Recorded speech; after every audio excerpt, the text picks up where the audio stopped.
And I'm going to tell you about the oil deception.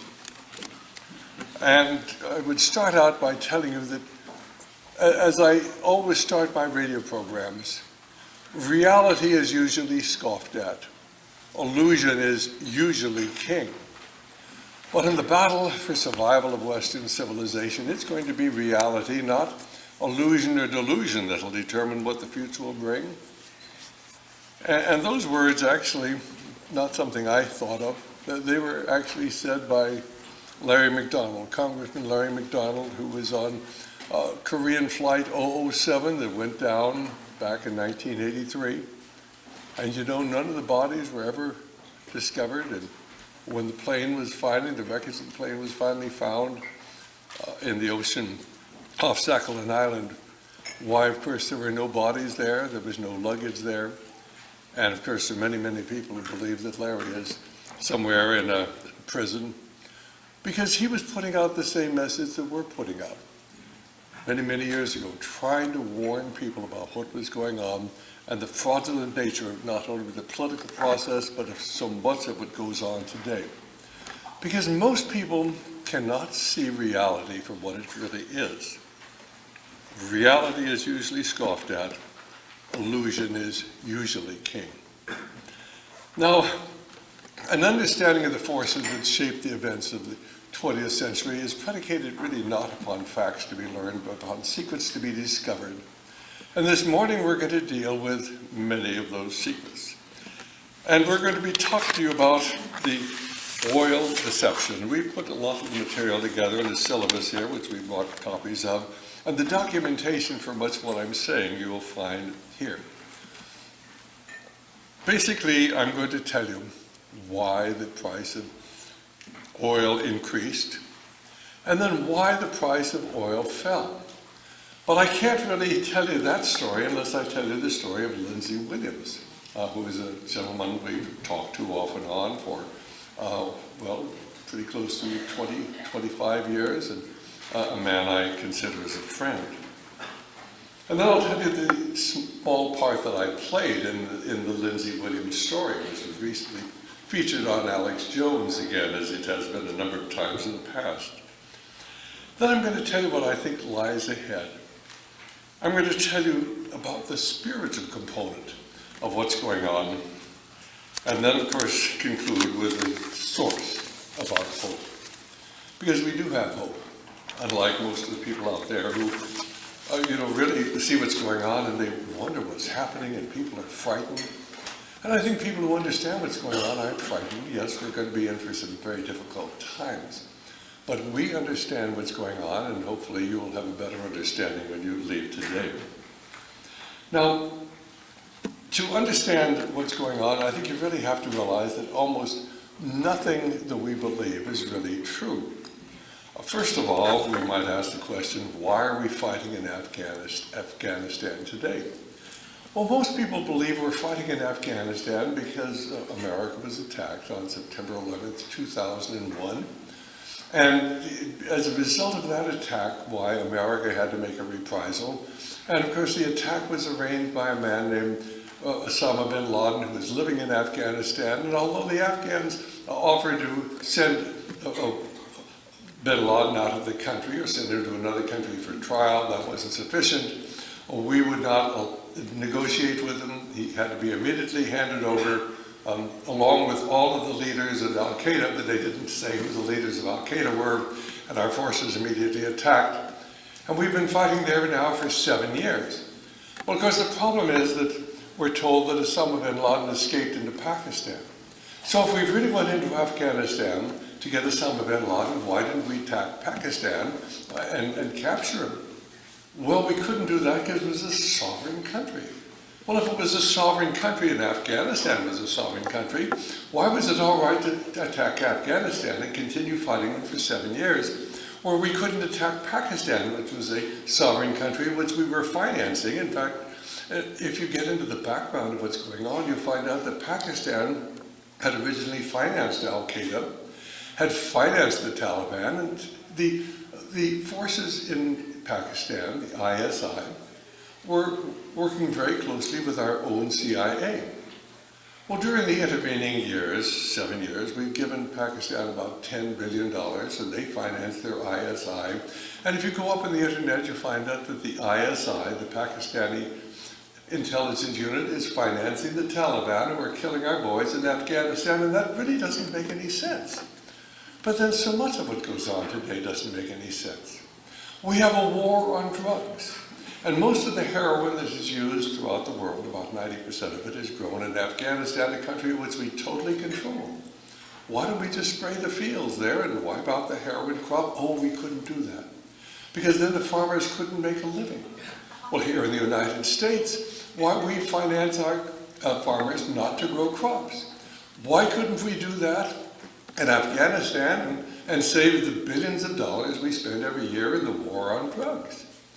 Or is it that reality is usually scoffed at and illusion is usually king? I would ask the question, why are we fighting in Iraq? We've been fighting in Iraq for 5 years. Well, we went into Iraq because Saddam Hussein had weapons of mass destruction and was threatening to turn those over to Al-Qaeda. But of course, then we found out that there weren't any weapons of mass destruction. Well, then it was because Saddam was working with Al-Qaeda, but the thing was that Saddam hated Al-Qaeda because they threatened his rule of the country. Well, then, of course, it was because things were so chaotic in Iraq and we couldn't pull out. We wanted the people to have a democracy. But the reason they were chaotic was because after we had taken control of the country, and this was within about 6 weeks after our attack on Iraq, why Paul Bremer, who of course is a member of what I call the Brotherhood of Darkness, former member of Kissinger and Associates, high-ranking official sent by the president to Iraq to dissolve the Iraqi army, to dissolve the Iraqi police force, to dissolve the Iraqi civil service so there'd be no water or electricity or sewage. And you know this to this day, 5 years later, why you still only get electricity a few hours a day in Baghdad, although they used to have it 24 hours a day under the wicked Saddam Hussein.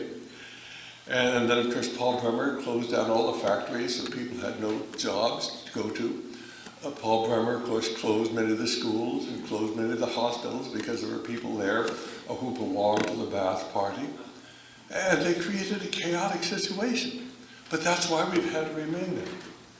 Why are we still there? Well, we've negotiated an agreement to leave in 3 years, but the Iraqis don't believe us.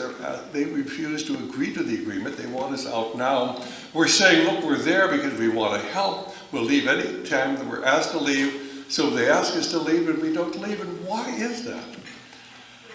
Reality is usually scoffed at. Illusion is usually king. Just this last week, while there was a report on the internet that the Iraqi Secret Service, the Iraqi Secret Police, believed that a man named Abu Nidal was an American agent. Now, Abu Nidal, if you go up and you look him on the internet, he was one of the greatest terrorists of all time, and he was involved in all sorts of terrorist bombings and killings and murders and all throughout the Near East and the Far East and the Middle East. And yet the Iraqis believed that he was a U.S. covert agent who was committing all of these terrible crimes, these terrible terrorist crimes. If you check out Abu Sayyaf, the Philippine terrorist movement, you'll find out that one of the co-founders of that was a man named Edward Angeles. Edward Angeles, and fortunately we have the internet so you can check all of these things. And Edward Angeles was actually an agent of the Philippine government. The Philippine government created the enemy that they are so avidly fighting today. Here, of course, in the United States, we have the Aryan movement.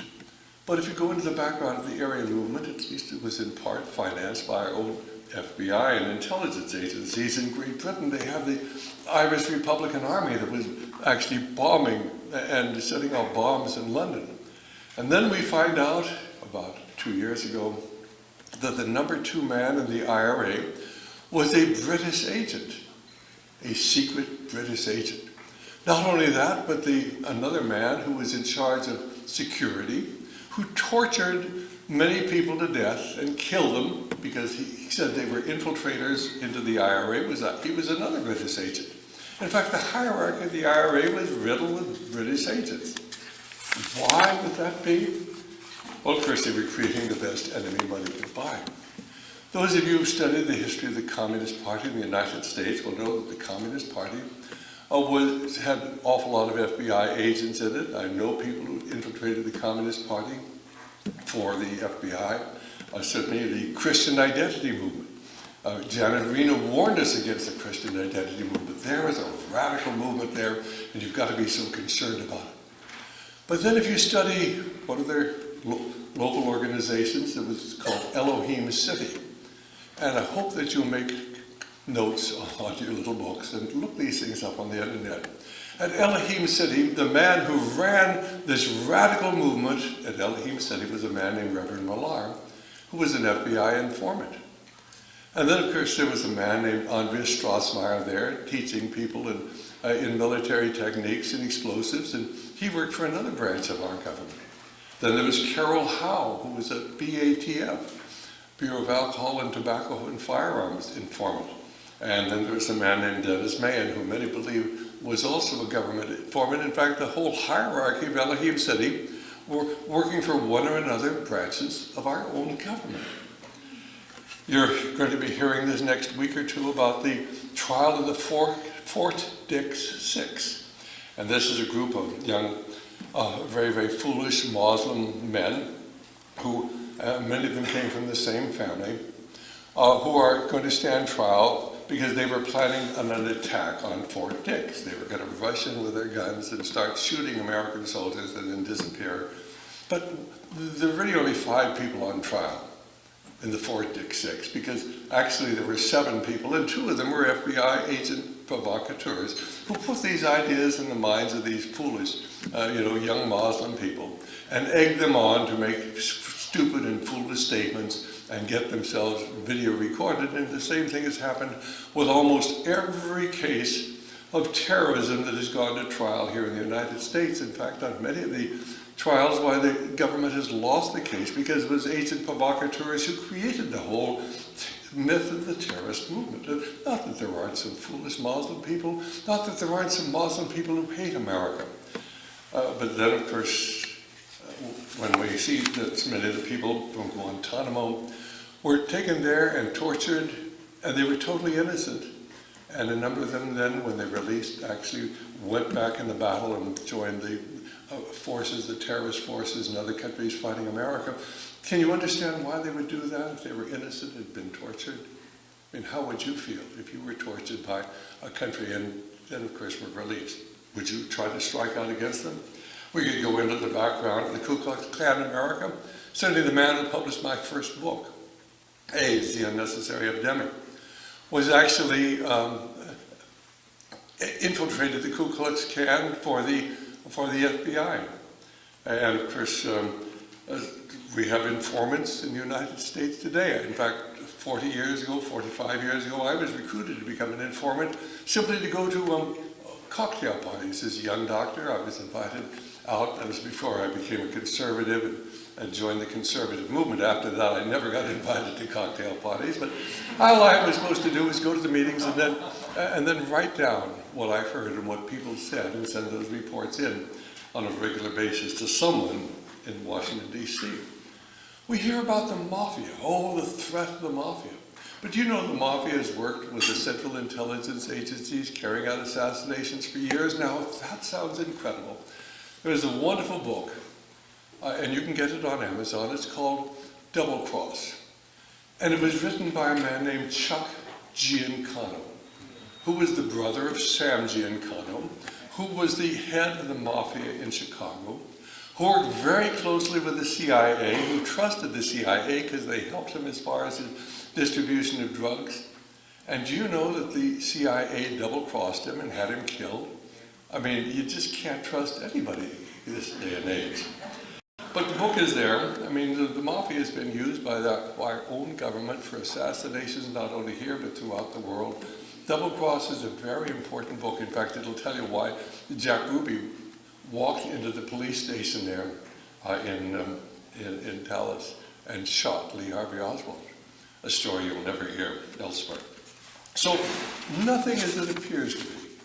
And with that as a background, I just sort of want to get into the background of what's going on as far as oil is concerned, and who is responsible for the skyrocketing price of oil we saw up to about the 11th of July when the price of oil turned around and began to decline. Now, some people will tell you the Arabs are responsible. Some people will tell you it's the businessmen, it's the big oil companies. Some people will tell you it's Congress. Some people will tell you it's the Bush family. Some people will tell you it's the environmentalists. Some people will tell you it's the commodity speculators. Some people will tell you that there really is a shortage of oil and there is peak oil is a reality and global warming is a reality. We've got to stop using oil. And there are all sorts of excuses that are given for the rise in the price of oil. But why did it really go up? And of course, it peaked at $147 a barrel. And of course, as you know, since then it's been falling. It's rather nice when I drive past the gas station here in town, and instead of my gas being $4.58 a gallon, it's down to about $3.19 a gallon. It's going to go a lot lower, I'm firmly convinced. Well, to understand this quandary of who is responsible, I would refer back to the story we told in my book, The Brotherhood of Darkness. And there, as we talk about who really runs the world, we do it against the backdrop of a story that was written by Agatha Christie called The Murder on the Orient Express. And of course, there was a Belgian detective, his name was Monsieur Poirot, and he was asked to solve the murder. And there were 12 suspects on the train. Any one of them could have committed the terrible crime. And as Monsieur Poirot looked at the evidence there, he came up with a statement: there are too many clues. There are too many clues. And of course, as we look at the cause of the rise in the price of oil, there are too many clues, there are too many suspects. Was it the Arabs? Were the Arabs responsible for the price of oil? Well, they're certainly one of the largest producers of oil. They're, I think, the second largest source of oil for the United States, as we'll point out just a little later where our oil comes from. But remember that although the Taliban are wicked people, and they mistreat women, they cut off people's hands and feet for crimes, so do the Saudi Arabians. I mean, the Taliban were a ruthless organization who reigned without democracy, but so does Saudi Arabia. And the United States has kept the Saudi Arabian feudal system in power, going back to 60 years, back to the 1940s, when President Roosevelt agreed that we would keep the Saudi Arabian government in power as long as they agreed to use US dollars as the modes of exchange, which meant that everybody had to have dollars if they wanted to buy oil, and everybody needed oil. Because, of course, this is what fuels industry and makes societies run. So certainly the OPEC, the cartel, and it is a cartel, it controls prices. Now, there are laws, there are international laws against cartels. Why don't we ever enforce those laws when it comes to OPEC?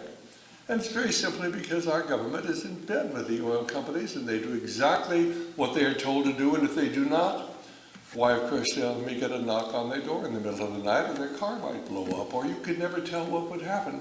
Because, of course, if you haven't read John Perkins' book, Confessions of an Economic Hitman, you need to read it, or we do have a 4-tape set of my interviews with John Perkins, who is actually part of the dark side of international business. I will tell you that his job was to go around to get countries throughout the world in debt. And then, of course, if the rulers of those countries would not go along with his agenda, as he was carrying it out, under the orders of the NSA, why, of course, they would simply either have a revolution, they would have a war, or the leaders of those countries would be killed. Confessions of an Economic Hitman is one of the most important books and important 4-tape sets you will ever, of course, come in contact with. Because here's somebody from the inside who's telling you what is really going on in the world. And of course, as we will be pointing out, on rare occasions we get a glimpse of what the other side is doing. And I'm going to give you a glimpse of what the plan is for the future of our America from somebody who I believe is on the inside. Well, if it isn't the Arabs, if they're really subservient to American foreign policy, how about the oil companies? Of course, we're talking about Exxon, British Petroleum, talking about ConocoPhillips, or we're talking about Chevron Oil, or we're talking about Royal Dutch Shell, and then total. Those are the 6 major oil companies in the world today. There used to be what they call 7 sisters. I think one of them ran off and got married, so there are only 6 of them today. But these are the people who really control the price of oil and control everything about oil, and they work together as a cartel, and nobody ever dares challenge them. Because if they did, they might take a trip to Dallas. Then, of course, some people want to blame Congress. After all, Congress has put all sorts of barriers in the way as far as development of oil. They banned offshore drilling. They banned development of drilling in ANWR, the Arctic National Wildlife Reserve. They banned drilling in many places in the United States. They put all sorts of environmental restrictions and occupational restrictions on oil companies to make it extremely difficult to drill for oil here in the United States. Is Congress responsible? Well, let me tell you, ladies and gentlemen, all you need to do is look and see who is financing the presidential candidates today. It is big business, and they're financing both political parties. They have no loyalty to the Democrats and Republicans. They finance both sides. And if you are a congressman and you try to oppose them, they're going to target you. They're going to run people against you. They're going to use the media to spread stories about you, and you better vote the way they want to. We saw this just a few weeks ago with a bailout for the big banks.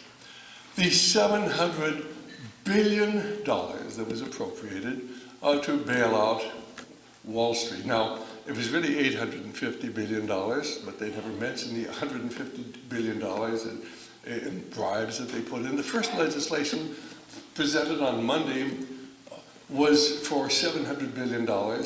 And because of the overwhelming response from the American people, there were literally hundreds of thousands of emails and faxes and telephone calls that went into the congressmen saying, do not vote to give $700 billion to the banking industry and refund and finance the people who created the problem. Why Congress voted the legislation down. 2 days later, it was pushed through the Senate. 2 days later, it came back to the House of Representatives. And of course, you have to understand that's illegal. Once they voted it down, you can't bring the same bill back again. But they did it because they don't play by the rules. And now it was a bill for $850 billion. With $150 billion of bribes in it. Special concessions for the congressman. Any congressman who would sell his soul to get money for his district or to get money for re-election had something there, $150 billion. Have you noticed that we never talk about the $850 billion? We only talk about the $700 billion. They'd like us to forget the $150 billion in bribes. But believe me, this is just a microcosm of what goes on all the time. Congress does what it's told to do. And of course, they have specifically barred drilling in ANWR and offshore drilling. And believe me, if you understood the magnitude of the amounts of oil we're dealing with, then you're never going to hear this through the controlled media. Then there's some people who say the Bush family is responsible because it was in 1992 when George Bush signed the ban on drilling, offshore drilling in the United States. And then, of course, his son continued that policy. Of course, Bill Clinton continued the policy, but Bill Clinton simply did what he was told to do. And George W. Bush, our current president, maintained the ban on offshore drilling until June of this year, when he asked Congress to actually back him, removing the ban on offshore drilling so we could begin to tap the massive amounts of oil that is readily available in the United States. Some people think the environmental movement is responsible for what's going on because they have actually put all the restrictions on. Certainly we haven't built an oil refinery in the United States for 30 years. Who has benefited from that? Why, the oil companies that control the refineries have benefited from it. because they don't want competition. In fact, we actually had something like 360 oil wells, refineries 30 years ago. Today we have about a little over 150. They've done away with half of the refineries. Admittedly, they've expanded some we have, but you have to understand the whole philosophy. If there's a shortage of something, the price goes up. If there's abundance of something, the price goes down. Now, if you were a gasoline manufacturer, would you want an abundance of gasoline, or would you want a shortage of gasoline? And how would you do that? Well, you would fund the environmental movement. And if you go into the background of the environmental movement, who do you think started out funding it? Why, the oil companies. Chevron Oil and other oil companies funded the environmental movement to destroy the competition. But of course, you're never going to hear about that. Now, of course, now the environmental movement gets money from the great tax-exempt foundations and from the government, which funds these groups that are lobbying the government. Does that make sense? But then so much of what goes on doesn't make sense. Well, then some people say it's the commodity speculators. And actually, the commodity speculators did drive the price of oil up for no reason at all. But you see, there are government agencies that are supposed to control them. There's a commodity trading board, and it's supposed to make sure that you don't manipulate the commodity markets. Why didn't the government finance control commodity board do anything about the commodity speculation? Well, I'd like to suggest that they're all in bed together. Why didn't the media bring out the truth about what was going on? Because the media was bought up a long time ago. And if you don't believe that, you need to read Professor Ben Bagdakian's book. It's entitled The New Media Monopoly. That's the new media monopoly. And it's there he points out, he's been studying this since the early 1980s, that our media, 90 to 95% of the major media in America is controlled by one of 5 mega corporations. And we have freedom of the press in America, which means if you own the press, you have the freedom to suppress whatever information you want, and they do it regularly. So who was behind the orchestrated increase in the price of oil? Well, we'll go back to Monsieur Perrault, the detective on the train, the Orient Express, when he finally solved the murder. And he decided who had killed the victim, and he decided they all were responsible. If you've never seen the movie, it's well worthwhile. It's got Sean Connery and got wonderful, wonderful actors there, and you'll really enjoy watching it, but it's so apropos of what's going on today. They were all responsible, and all of the people are responsible. They're all in bed together. So then why, as the price reached a height, and of course you have to understand that by July, and if you read my newsletters, of course we tell you, my August newsletter tells you what was happening, at the time in July. Why the airline industry was in real trouble. Many of our airline companies were facing bankruptcy. They were raising their fees frantically. Some of them were having to join with others. A number of the small airlines had gone out of business because of the high cost of jet fuel. And then, of course, the automotive industry was really beginning to have terrible problems. And this was, of course, what has led to the potential demise of General Motors and Ford and Chrysler. I mean, General Motors stock today is down 80%, Ford stock is down to 75%, Chrysler is on the ropes. I mean, General Motors is losing $1 billion a month, and of course without the $25 billion that they're pleading with the government to get, why General Motors and Ford could well be out of business within 6 months. And the mainstay of American industry would be gone. So why did they allow this to happen? Well, and then you go into the transportation industry. Back in July, it was having terrible trouble. The price of delivery was going up. Transportation companies were losing money, and the whole infrastructure of America was beginning to quake under the influence of the rising cost of oil. And then suddenly, the price of oil peaked about $147 a barrel, and then it began to fall to where it is today. And I believe it is going to fall even further. And I believe that because of something that a man named Lindsay Williams told me. Now, for those of you who aren't acquainted with Lindsey Williams, we have a number of interviews with him that we've done through the years.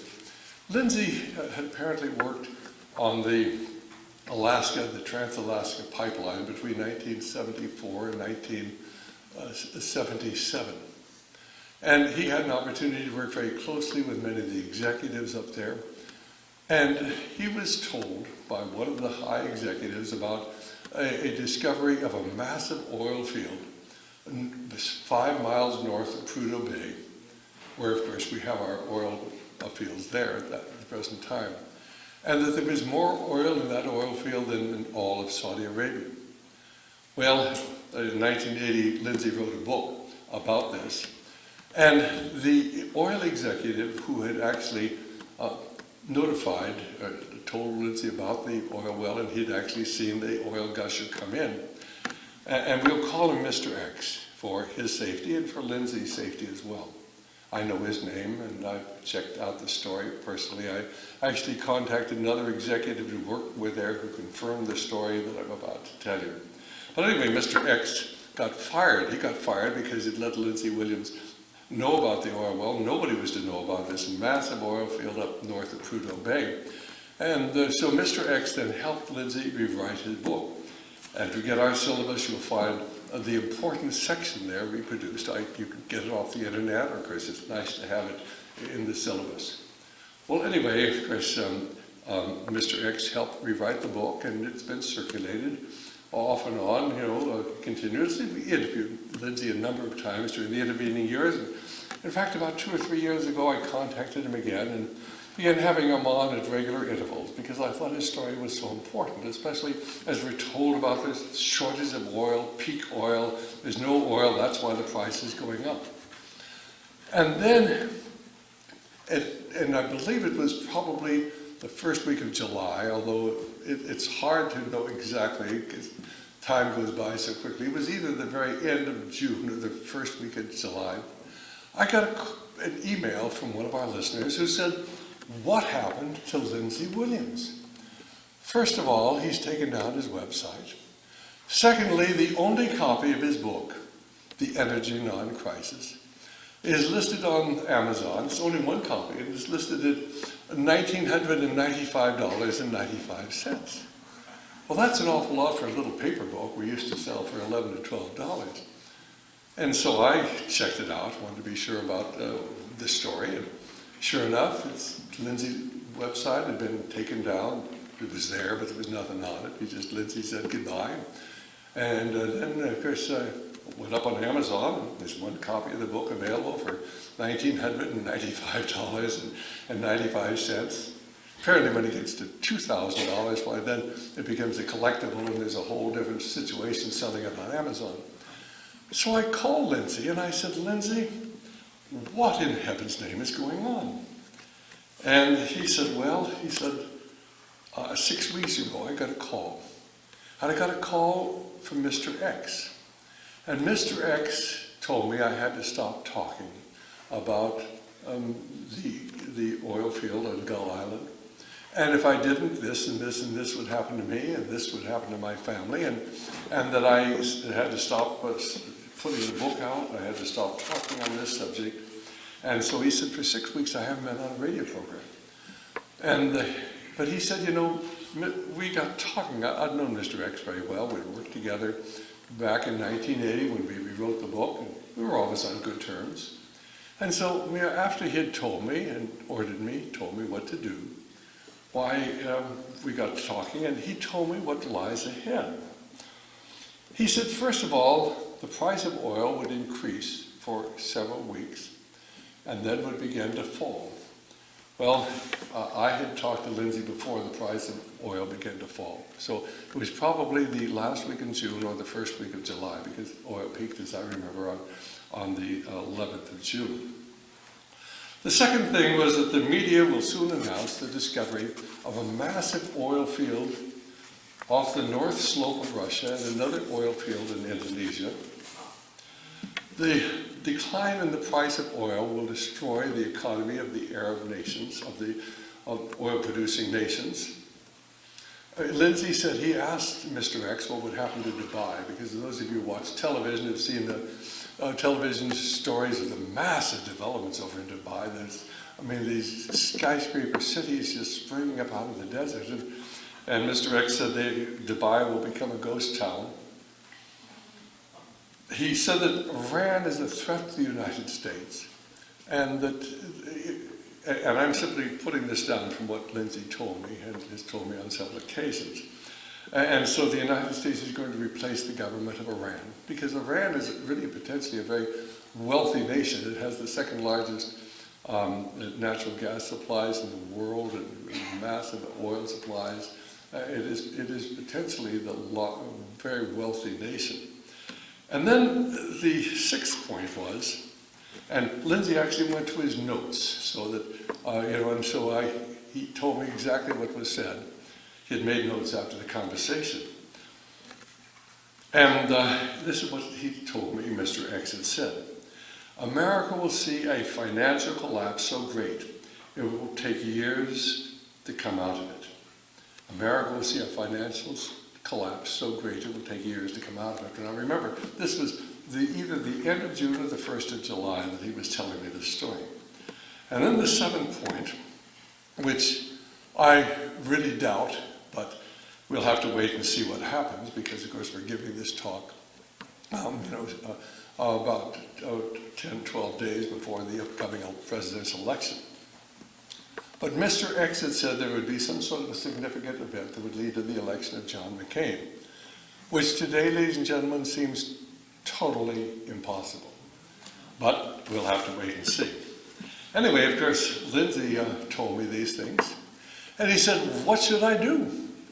He said, I'm afraid to go out and talk about this, because these people are ruthless. And he knew, he'd actually rubbed shoulders with these people. He knew that these people would not hesitate to have people killed. People are killed all across the country on a regular basis. I have actually interviewed 3 professional assassins, people employed by the government as assassins. On my radio programs, at least 3 of the people I know on my programs, 4 of them have died under very mysterious circumstances. I believe they were assassinated. They didn't hesitate to kill people. They do it regularly. And if you listen to the 4-tape set entitled Economic Hitman, of course, John Perkins, who is part and parcel of this, will tell you about it. Well, this story that Lindsay told, is it really true? When I first heard it, I'll have to admit, I have done a lot of research over the last 46 years, and I've sometimes found some amazing stories from people. A lot of them, of course, knew the truth about what had happened and had been threatened and had remained silent. Those of you who listen to our programs regularly probably in the last few weeks have heard my interviews with the survivors of the attack on the USS Liberty back in 1967, an American intelligence ship that was attacked by the Israelis back in June or July of 1967, and 2/3 of the crew was either wounded or killed.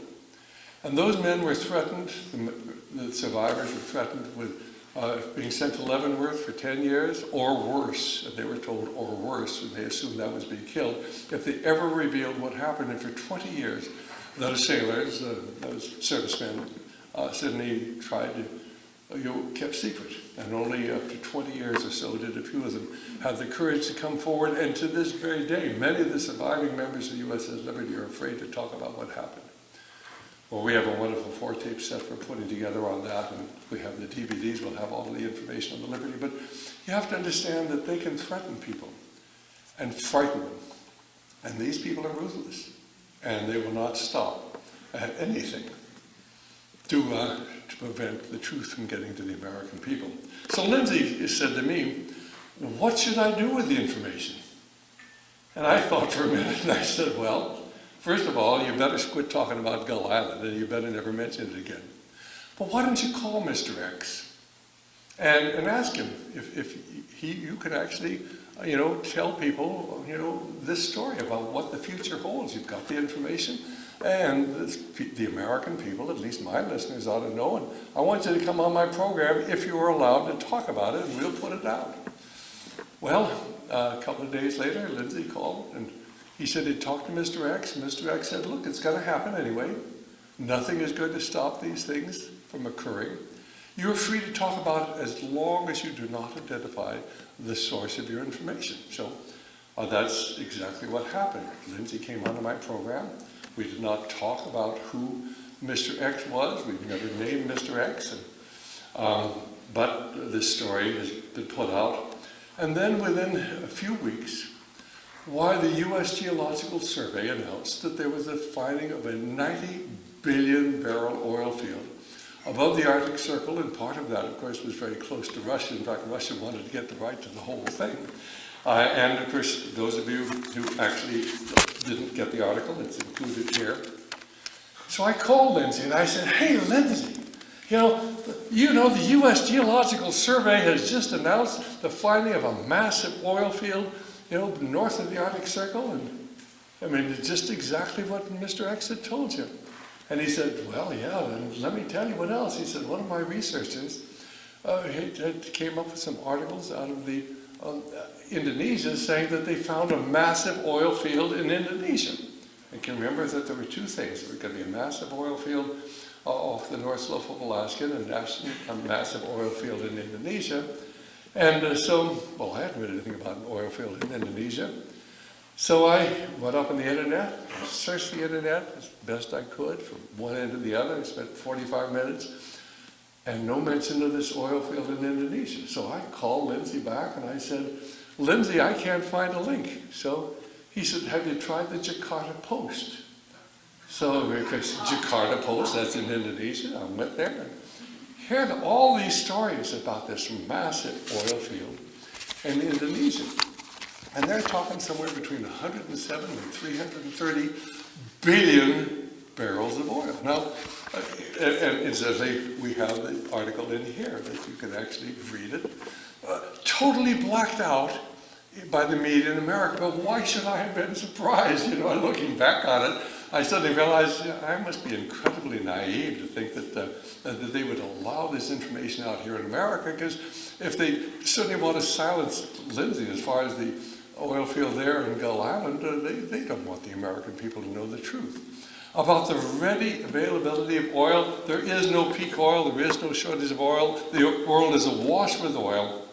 And we found the article there in the Jakarta Post, not one, but a number of articles.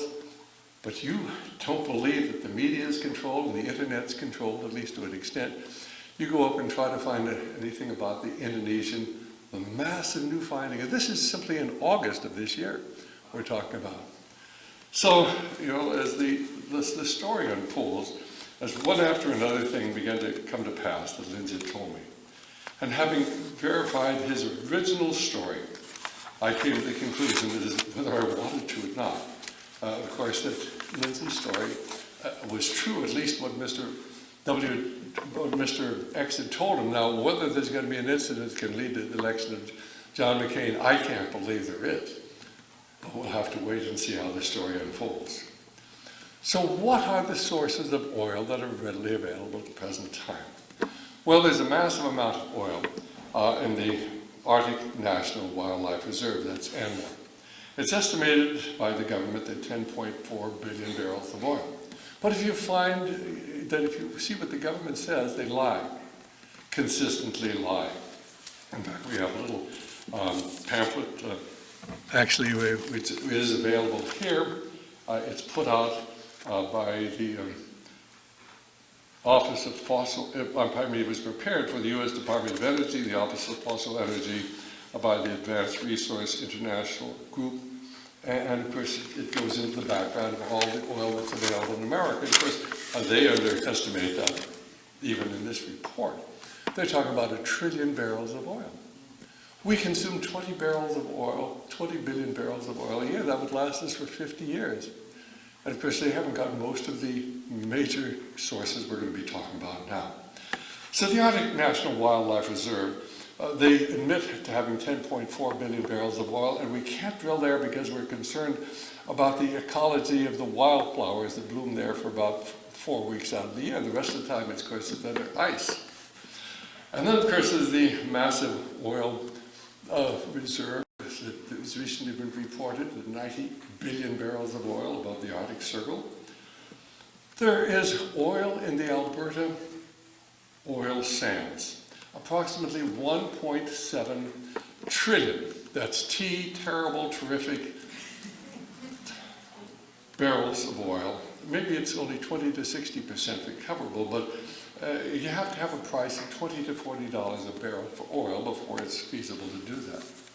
Then there's the Bakken Oil Share, B-A-K-K-E-N. Oil share deposit in Wyoming, North Dakota, and Canada. And of course the government says, well, it contains 4 billion barrels of oil. The governor of Montana, we have all the articles if you want to read them. The governor of Montana says it contains 40 billion barrels of oil. Dr. Price, P-R-I-C-E, who worked for the U.S. Geological Survey, prepared a report, and he'd spent 20 or more years studying the Bakken Reserve. He said that there was somewhere between 271 and 503 billion barrels of oil there, 50% recoverable. Of course, strangely, Dr. Price died before his report ever could be released, and of course was never released by the Geological Survey because I guess, well, other people never concerned about their health. Recently, they described a 33 billion barrel oil field off the coast of Brazil. And then, of course, we have the Colorado oil shale. Now, this is separate from the Bakken oil shale. And the American Free Press International reports it's believed that the shale deposit in the Green River region of Colorado, Utah, and Wyoming is holding the equivalent of between 1.5 and 1.8 trillion barrels of oil, called oil shale or shale oil. Much of it cannot be recovered with current technology, but if half of it can be recovered, of course, we would have 3 times the oil reserves of Saudi Arabia. Now, Saudi Arabia has 264 billion barrels of oil. That's what everybody says, 264. So you can see the difference between 264 billion and 1.5 to 1.8 trillion. Here again, you have to have an oil price that is $20 to $30 a barrel before it's feasible to get it out of the ground. And then, of course, there's the Indonesian offshore oil I described earlier, which is estimated at between 107 and 320 billion barrels of oil. And then, of course, the Interior Department has estimated that our offshore oil here in the United States is 85 billion barrels of oil. But there are other people who say the Ventura Basin, just down south of the United States, of where we are, holds by itself, without all the other offshore oil, 281 billion barrels of oil. And you can track all these articles down, and we have them all here for you in our syllabus. And then, of course, there's the oil up at Prudhoe Bay. And, of course, that originally was supposed to have been about 24 billion barrels. They say about 14 billion barrels has been extracted, but it's still putting out 1 million barrels a day. But then Lindsay Williams, in his book, described something called the Kuparuk oil field, which was just northwest of Prudhoe Bay. And, of course, this is the information he got from Mr. X. And it's all included here, and the chapters from his book, which we pulled out off the internet, are there. And of course, was twice the size of Gull Island, of the Prudhoe Bay, and Gull Island was 4 times the size of Prudhoe Bay. In fact, some people estimated at far more oil than all of Saudi Arabia, simply in the Gull Island oil field. And then, of course, we have this report put out by this agency for the Department of Energy pointing out that there are over 1 trillion barrels of recoverable oil in the United States today. But they can't let the American people know that. Is that why, of course, Lindsay Williams got his telephone call in late May of this year? So basically, of course, what has happened, what we've seen is, of course, the rise in the price of oil began to shake the very foundation of our economy. But why then did they lower the price of oil? Well, first of all, I believe that they raised the price of oil because they are working on a timetable. And for whatever reason, they wanted this economic crisis to come on at this time because the people we're working with are not dealing with normal human intelligence. But they are energized by other forces which most people have no idea even exist.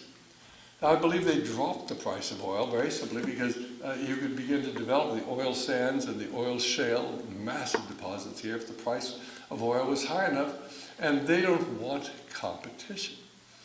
And of course, I believe that this is one of the major motivations for what they're doing. And then, of course, as we begin getting into how this is all taking place, and people really don't understand that down through the ages, we've always had people who were rulers. And so in the ancient times, we had chiefs, and we had dictators, and emperors, and pharaohs, and warlords, and kings. But always behind the ruler, there was a powerful spiritual force. The pharaohs had priests. You remember the stories in the Bible about how Moses would challenge the pharaoh's priests, and Moses would throw down his staff, and the priests would throw down their staffs. Moses' staff would turn into a serpent, and the priests would throw down their staff and turn into a serpent. How could those things happen? I mean, is that just all myth, or is there any truth to it? Certainly the tribal chiefs always had a witch doctor with them. And the witch doctors, in many instances, did have supernatural power. They were able to do amazing things. And as you hear our program this afternoon with Johanna Michelson, who witnessed some of the truly supernatural events that had occurred when she was being trained to become a spiritual healer in Mexico, I think you'll really begin to understand that there is another dimension which most rational people in America have no idea exists. So then you get in the background of Adolf Hitler. Adolf Hitler was controlled by astrologers. He was deeply involved in the occult. He regularly read a book called The Secret Doctrine, which was written by a woman named Helena Petrovna Blavatsky. And it's said that in the National Archives is the copy of the book she wrote called The Secret Doctrine, with Hitler's annotations in the margin of it. Certainly the kings and emperors always had priests and wise men to advise them. And they always looked to the spiritual forces, and those spiritual forces, of course, verified the king, and the king, of course, supported the people who were able to harness the spiritual forces. Well, what about today? What about in America today? Who really runs our country? Do you really think that there's a dime's worth of difference between John McCain and Obama? John McCain is the most liberal Republican senator in the United States Senate, and Obama is the most liberal Democratic senator in the Republic. Neither one of them talks about globalism. Neither one of them talks about securing our borders or stopping illegal immigration, or talks about the Federal Reserve System and why we've really got into this current economic mess. They're all avoiding the real subjects. We are ruled by what I call the Brotherhood of Darkness. If you haven't read the book, I hope you'll get it and read it through. And this is really beyond the time we have today. But we hope that you'll read the book and begin to understand that there are not one but a number of organizations. But even when you begin to get into the background of, say, the Council on Foreign Relations, or the Trilateral Commission, and Patrick Wood, who's going to be our speaker this afternoon, is certainly one. I think he is probably the current leading expert on the Trilateral Commission that we have in our country. But you look at what their logo is, and you look very carefully, you see it's 3 sixes interlocked. The most recent logo is, if you look very carefully, you see the 3 sixes joined together by an upside-down broken cross. Is that just an accident?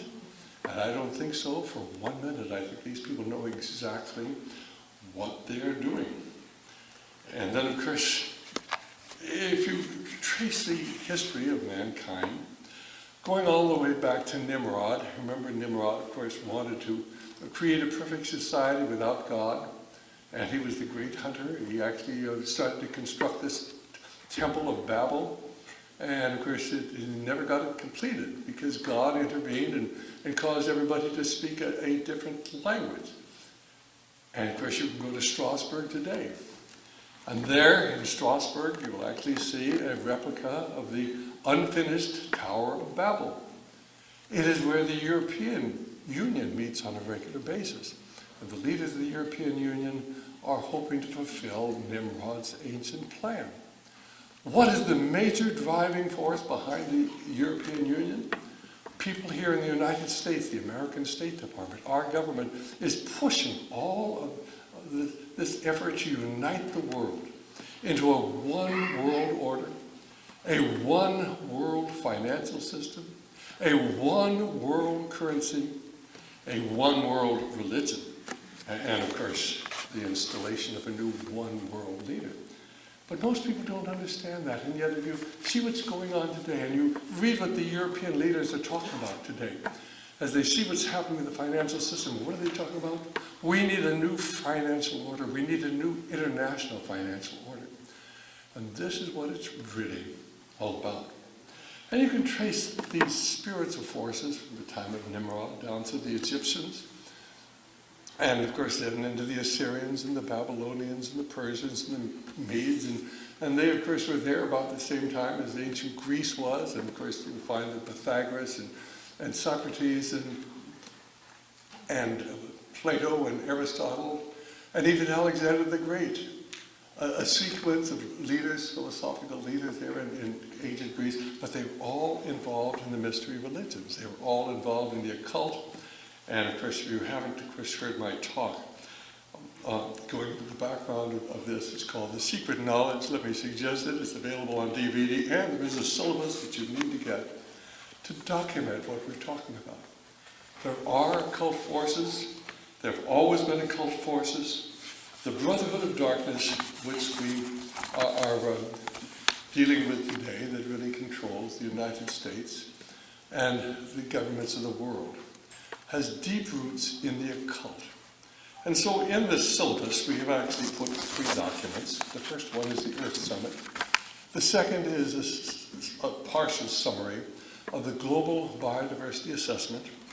And if you get that syllabus, I've asked the girls to include here a little pamphlet which I got from a Luciferian organization. It's called The Working of the Spiritual Hierarchy. And of course, the Earth Summit is the Mein Kampf of what's going on today. It was written by Mikhail Gorbachev, who is deeply involved in the occult. You're never going to hear that, but he is deeply involved in the occult. By Maurice Strong, a multi-billionaire who's deeply involved in the occult. By the son of Nelson Rockefeller, because the Rockefeller family has been involved with the occult, many of these people, for many generations, and the Rockefeller Foundation has funded many of the terrible things that have happened in our society, including Alfred Kinsey, which led to the pornography and immorality that we see today. So these 3 men, Stephen Rockefeller, Mikhail Gorbachev, and of course Maurice Strong, wrote the Earth Charter, and you'll get a copy of it here, and you need to read it. This is the Mein Kampf for the world. They talk about how they're going to redistribute the wealth, not only within nations, but between nations, and this is why, of course, one reason why we're certainly not developing our oil, so that we can buy oil from other countries and send our wealth overseas. We're putting out something like, I think $700 billion a year. You know, the largest part of our national trade deficit is buying oil when we don't need to buy oil, but they want to redistribute your wealth to other nations and to raise the living standards in China and other countries as we lower living standards in America. And that is going to come about as a result of the coming financial collapse. In the Earth Charter, they talk about this new spirituality. And of course, they talk about this, refer to this idea of world government. You'll want to read and study the Earth Charter. The second document, we've just included a part of it. It's called the Global Biodiversity Assessment. You can buy it came out after the Second Earth Summit in 1992, published by Cambridge University Press. And one of our people here was kind enough to summarize this 840-page booklet, and it's in our syllabus. But there they talk about how we're going to have to eliminate much of the world's population, either that or lower the living standards. We're going to have 7 billion people. They've got to live, in very low living standards. But if we want to maintain the living standards we have in the United States, the world will only support a billion people. What are they going to do with the rest of them? Well, that, of course, gets you into the population control agenda and some of the other terrible things we'll be talking about. But the third thing we have included, and of course, that is this little pamphlet put out by the Lucis Trust. It used to be the Lucifer Publishing House. They used to put it out regularly ever since we started talking about it. We never get it. They stopped doing that. In fact, many of the things that we have, I no sooner talk about them than they pull them off their webpage. But let me read to you, and of course you'll find all of this included in the syllabus. We've taken the important parts of it out, but we'd like you to have the original document as well. Throughout time, the idea of a group of wise and enlightened beings working behind the scenes to guide our planet has been conveyed in spiritual teachings, in literature, and in myth. The group, known by various names such as the spiritual hierarchy, the masters of wisdom, and the elder brothers, has ever come forth in times of crisis, and today will be no different. Great teachers such as Socrates, Shri Krishna, Muhammad, and Buddha, and the Christ have all been members of the hierarchy. Well, ladies and gentlemen, the Christ they're talking about is not the Christ that we worship, let me tell you. And here's what they say in this little pamphlet. The Masters of Wisdom are a worldwide group of executives, adept and skilled in the various fields of work in the modern world, organized into a close network of communication throughout the world with representatives in all nations, both East and West, and working in the closest cooperation. The overall hierarchy organization has three major divisions, one having responsibility for world political progress or governance, the second having responsibility for teaching in its three aspects, education, religious, and healing, and a third division having responsibility for all economic progress. Industry, labor, capital relations, scientific discovery, and finance, as it pertains to all fields. So according to them, they have their people planted in finance all throughout the world. I won't read the rest of it to you, but I believe that these people, and you should look at what's going on, so much of it doesn't make sense.